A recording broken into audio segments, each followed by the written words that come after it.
Yo, what's shaking? Welcome back. It's a take two weekend edition of the Orange Bloods Texas Football Channel. I'm Jeff Ketchum. That's Anwar Richardson. Do all those things that we love you to do on a day in and day out basis. Like the video, subscribe to the channel, ring the bell, get the notifications, and by all means, leave comments in the comments section. We are talking Quinn Ewers.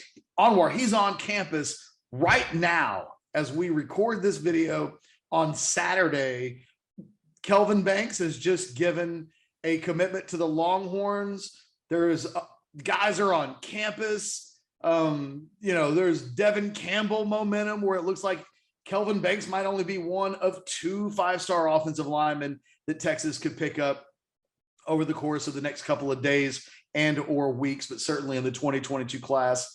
And then you've got Quinn Ewers. And all day long today, I've been wondering, last weekend, Texas Tech rolled out the red carpet.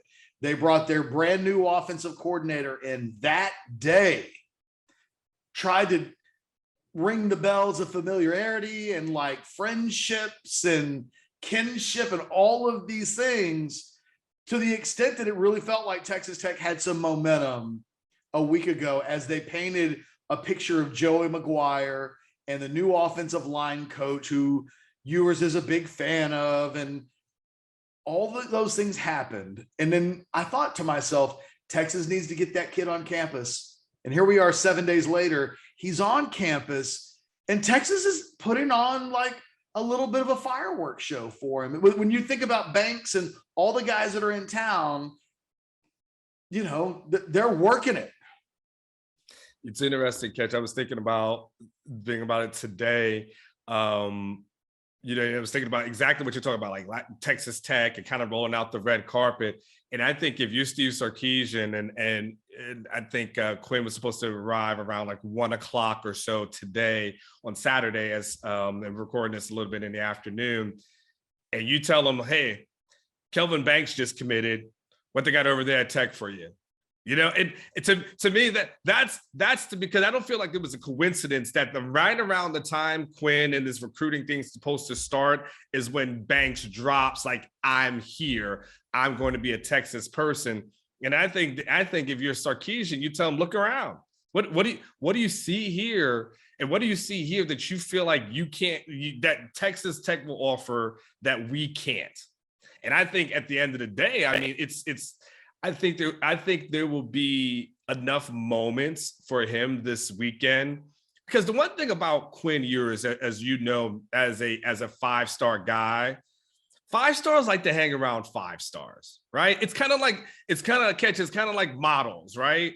Models are usually around models. It's very rare that you see like just a group of attractive women and they have like a bunch of hanger-ons. Like, they're usually just a bunch of group of attractive women, right?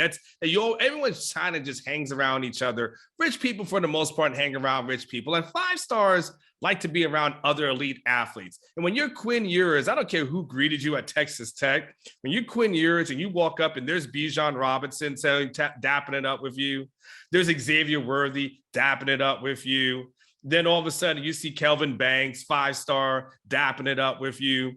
You start looking around like, man, this is where I need to be. This is where it's at, as opposed to like, well, I'm going to go there. I'm going to put up a bunch of stats at Texas Tech. I'm never going to win, because what can Texas Tech bring in this weekend? It's funny. You said something that really resonated with me in one of these videos that we did. We do some, man, I can't remember them, Catch. But you said, but you were talking about, what recruiting momentum would look like if Quinn Ewers committed, right? And we talked about him wanting, the desire is that Quinn makes a decision by Monday. That's the desire, not the prediction, but that's the desire. And you said, well, who would that impact? That was your question. And you said the only program that impacts is Texas, because he's not getting Evan Stewart to come with him to Texas Tech. Like, you can cancel Christmas on that one. You can cancel Christmas. Kelvin Banks ain't going to flip to Tech. Devin Campbell's not going to go over there as well. So I think it's going to be interesting. But when he gets on campus and starts being around common folks just like himself, I think he starts to say, yeah, this is where I belong. Yeah, I think that it can't be lost on any of us that he is just spent the last 6 months at Ohio State. So he's been surrounded by guys who are 5 stars and big time guys. He's now officially been on a team where he's got like a dozen dudes he can look at and go, that dude's playing on Sundays. He just had an offense where 3 wide receivers were first round draft picks, or will soon be, right? Yeah. And so when he goes to Texas Tech, I mean, I'm really not trying to insult Texas Tech. I don't have anything against Texas Tech, but it had to feel a little bit like slumming it last weekend. That you come in, you just transferred from Ohio State, who at their worst season was just, losing in the championship of the Big Ten, and going to a school in Texas Tech. It's just not a major program.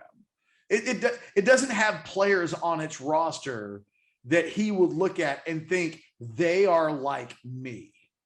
Now, Texas doesn't have enough of them, but on the offensive side of the ball, like you said, to have Bijan Robinson there, to have Xavier Worthy there, to get a 5-star offensive line commitment, essentially at the exact same time he was supposed to show up on campus. We were expecting Ewers to show up at 1:00, and Kelvin Banks announced his decision at 1:00.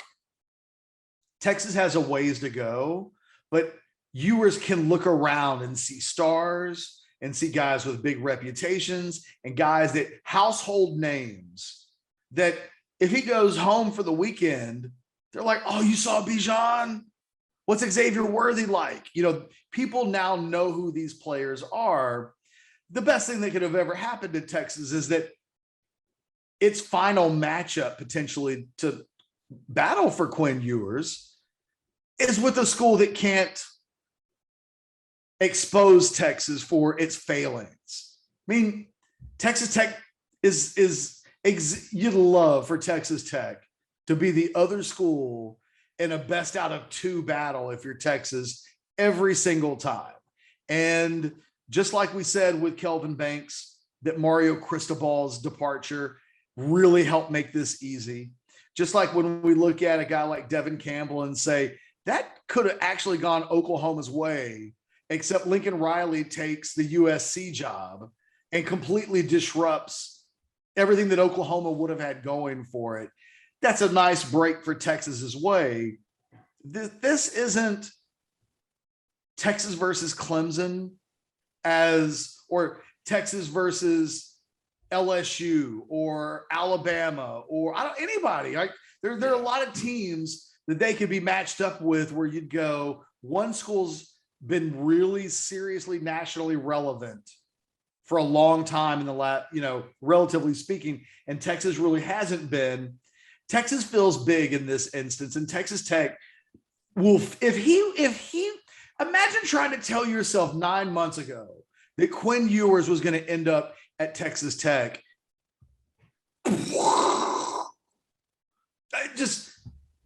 This is a guy who 5 months ago was the #1 player in the country. So that this thing has made it to Saturday and he's on campus, I don't really have anything else to say.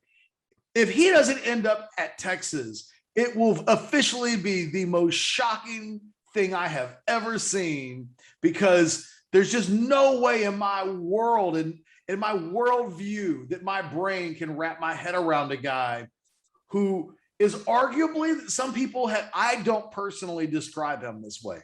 Some people describe him as the best quarterback prospect to come out of Texas since Vince Young. That dude's going to Texas Tech. Get out of here. Get out of here. That was a weird thing last week.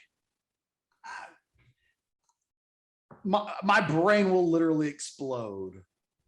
And this clip can be a GIF or an internet meme for the rest of time. But it really would. It would blow my mind if after everything we've just talked about, he goes back, and I cannot, off the top of my, Anwar, name a skill position player on Texas Tech coming back from 2021.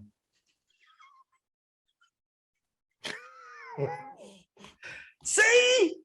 And I'm not saying that they don't have some, but you and I just spent an entire season talking about Breece Hall and, Abner Smith and the cat, Deuce Vaughn. Like, we know big time players, they exist in the Big 12, especially at skill position play.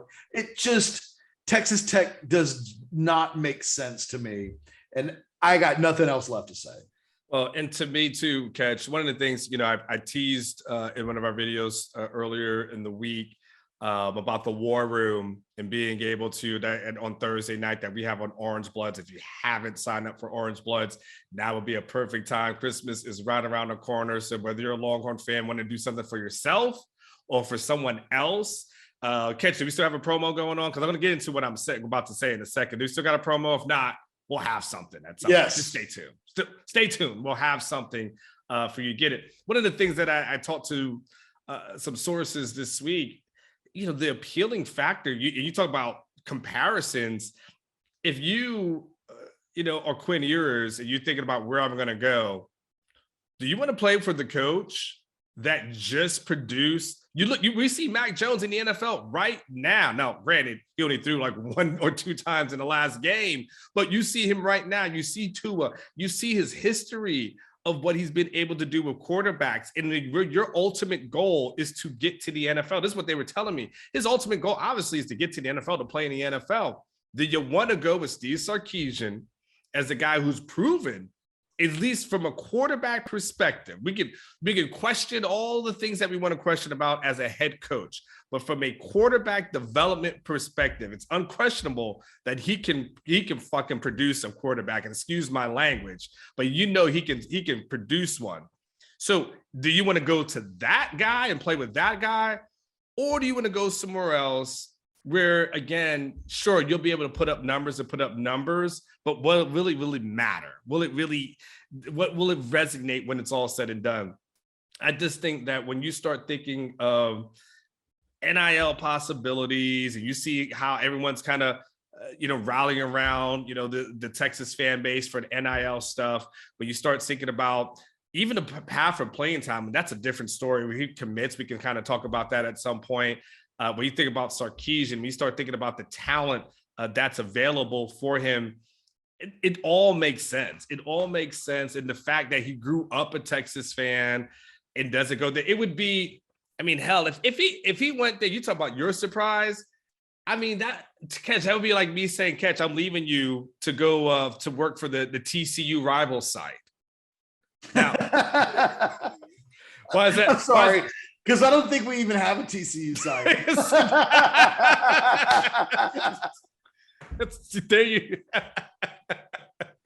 There you go. Yes. You got it. I actually looked it up while we were talking because I knew I was going to say that. The last time something was posted on here was like sometime in November. I don't even know if this site still exists or not. But that would be the equivalent. Hey, Catch, man, it's been real, man. But for the next 3 or 4 years of my life, I'm going to spend myself. I'll go to the taking your talents. That's right. I'm taking my talents to the purplemenace.com. And you'd be like, what?